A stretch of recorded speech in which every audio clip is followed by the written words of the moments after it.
What's up everybody, it's Sean here, back today to give you guys my overdue review of the Nike LeBron 20 All-Star. Today's video is brought to you by Heffelux. When it comes to sneakers, comfort is king. So when you buy a pair of shoes and find out they're uncomfortable, one of the easiest ways to fix that is to swap out the insoles. So that's where Heffelux comes into play. If you check out their website, which I've linked down below in the description box, you'll see they sell a variety of ETPU insoles, which pretty much is the same material you'll find inside Adidas Boost. So if you guys are curious to try a pair for yourself, be sure to use the code SEANGO at checkout and take 15% off your entire purchase, and be sure to tell them that I sent you. So this is the Nike LeBron 20, which I know I'm super late with this video, so I apologize, but this is the All-Star colorway, which LeBron James wore during the 2023 NBA All-Star game in Utah. So this pair released back on February 16th for a price of $200 or $260 here in Canada, and the colorway for this shoe is Blue Lightning, Coconut Milk, and Iron Gray. So these LeBron 20s were part of a very special Nike Basketball All-Star pack, so we saw special All-Star themed colorways for both Giannis and KD as well. But these LeBrons were easily my favorite of the three, and I want to preface this video before you guys get any further, this is strictly a casual use perspective review, so if you're looking for an in-depth performance review, there's a ton of other channels on YouTube that have you covered.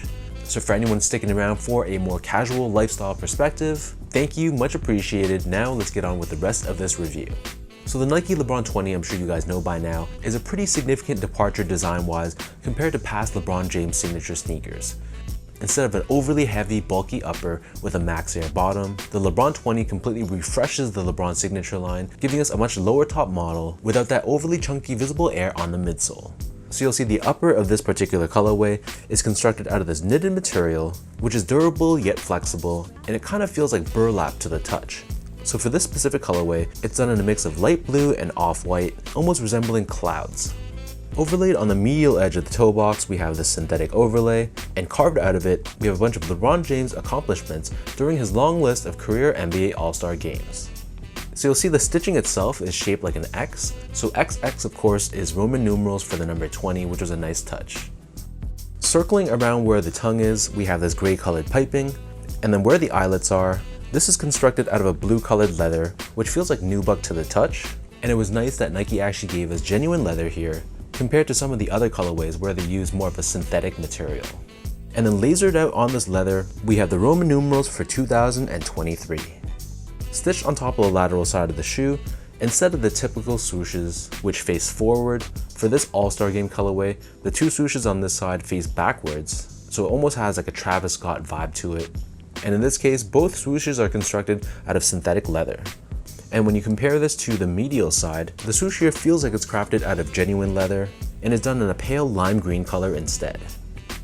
And then stitched on the very center of the heel, we have this patch of leather with the LeBron James Lion logos on both sides, along with the words "The Records of King James."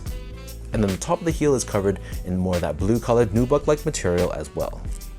Attached to the laces, we have this lace lock or lace doubre, which is done in this metallic lime green finish, and it reads here XX, which again is the Roman numeral for 20. And then as far as the laces go, so these come with two different lace options. The standard default lace is a waxed flat style lace in blue, and attached to the laces we have this tag, which almost looks like a museum artifact tag. So you can see here it says Nike Basketball Museum, with the location being the world headquarters of Nike, Beaverton, USA. And if you're not feeling these blue laces, they also give you a secondary pair of cream colored laces as well. Underneath this, the tongue is constructed out of that same knitted material as the body of the shoe, but this is done in all blue instead of the mix of blue and cream that the upper is done in. And then towards the top of the tongue, we have this diamond shaped overlay of leather, along with these two flywire cables forming the shape of an X, and this helps to hold the laces and the tongue together in place. And then at the very top of the tongue, we have this blue colored piping, and then the top of the tongue itself is constructed out of that blue colored leather, and lasered out in the center, we have the words Legacy Preserved, along with the LeBron James crown logo, and the Roman numerals for 20 on the bottom embroidered in white. If you look at the tongue from the side, you'll see that the inner foam is exposed, which is this darker blue layer that you see inside. And then on the back of the tongue, it's covered in this blue colored nylon, and we have this pink tag here which is stitched on as well, just like all the other LeBron 20 colorways. So the interior of the shoe is lined in this blue colored nylon, but it actually contains Nike's Sphere technology, which is something we've seen utilized before even on the very first LeBron James signature shoe. So this is a type of padding that really forms to the shape of the wearer's foot and also helps with heat reduction as well. And then as far as the insoles go, so these come with a decently padded foam insole. However, it's lined in this graphic on the very top, once again listing out accomplishments that LeBron has achieved during All-Star game history. And then on the heel of the insole, we have this tag once again, which is a nod back to the whole Nike museum aspect of the shoe, basically treating the shoe like it's something special from a historical standpoint, which I'm sure one day it really will be. So the upper of the LeBron 20 sits atop this full-length Cushlon foam midsole, which is basically a softer but more responsive Phylon, and it's one of Nike's pinnacle cushioning setups. So the midsole is painted in this pale pink shade, and etched away on the forefoot of the lateral side, we have those All-Star Game accomplishments once again. And then within the midsole itself and not visible to the eye, we have a top-loaded Zoom Turbo unit on the forefoot, along with an extra thick bottom-loaded heel Zoom Air unit as well. And then turning this pair over to the bottom, so the outsole matches the color of the midsole, except it's entirely constructed out of rubber.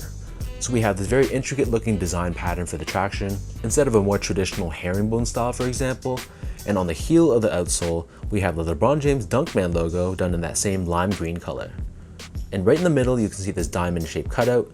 This reveals a carbon fiber shank plate which sits in the middle of the shoe right above the rubber, and this helps with torsional rigidity and mid-foot support. So that breaks down the look and the construction of these LeBron 20s. And for those wondering about sizing, so my foot measures as a true size 10, slightly on the wider side, and for my past LeBron 20 pickups, I've gone up a half size to a size 10.5. So I also picked these up in a size 10.5, and for some reason I felt like they ran ever so slightly roomier than those other LeBron 20 colorways. So in general, the LeBron 20 is a bit more of a snug fitting shoe, and because I'm wearing these casually, I prefer to go up a half size just to give my toes a little bit more breathing room. But for this specific colorway, for some reason this knitted upper didn't really feel as tight, so I'm kind of curious to see how going true to size would have fit for this pair instead. But don't get me wrong, going up a half size was totally fine. It wasn't like my heels were slipping or anything like that. There was just a little bit more room around this toe box area, especially from a length perspective. So if you have a narrow or normal width foot, you can probably go true to size with this shoe no problem, but if you have more of a wider foot, I'd still probably recommend going up a half size, unless you really like a snug one-to-one fit. Otherwise, I think going up a half size will be better for your feet from a width perspective around the toe box area. Moving on to the comfort, so this shoe is an extremely comfortable shoe both on and off the court. So especially for me wearing these casually, the upper has zero break-in time required. With this knitted upper straight out of the box, it feels very flexible, it forms to your feet very well, and more importantly, the underfoot feeling is extremely comfortable too.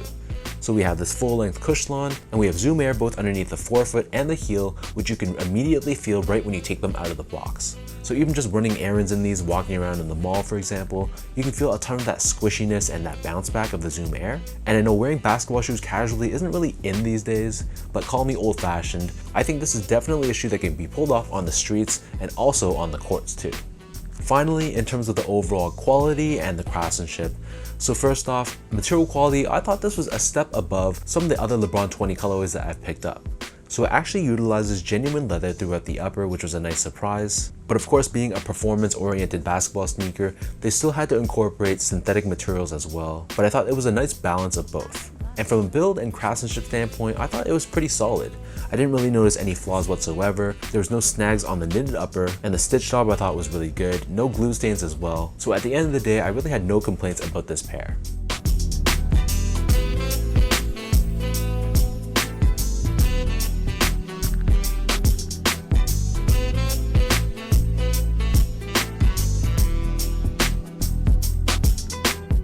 So with all that out of the way now, let's toss these on feet, I'll lace them up and I'll show you guys how these look.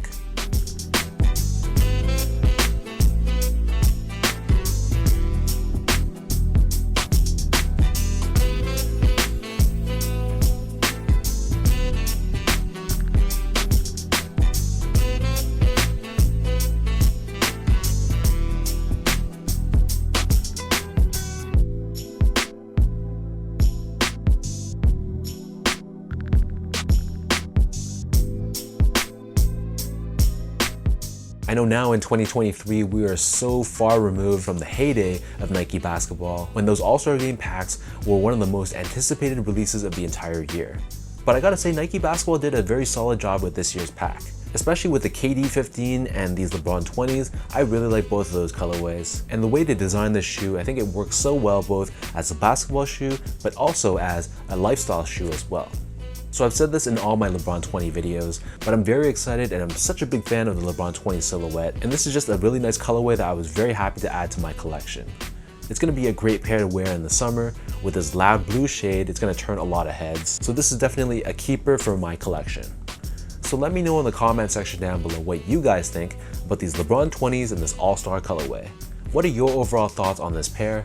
And in general, are you a fan of the LeBron 20? Is it something you rock casually, something you rock on the court? Either way, drop a comment down below. If you guys like this video, be sure to like, comment, and subscribe to my channel if you haven't yet. You can follow me on IG at esco8, follow my Twitter account at sean.go, and visit my website at seango.ca. So until next time, thank you everyone for watching. Hopefully you guys enjoy this review and hopefully it helped you in some way.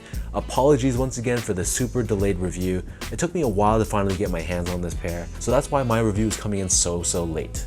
But appreciate you for supporting me, supporting this channel, and I'll catch you guys all in my next video.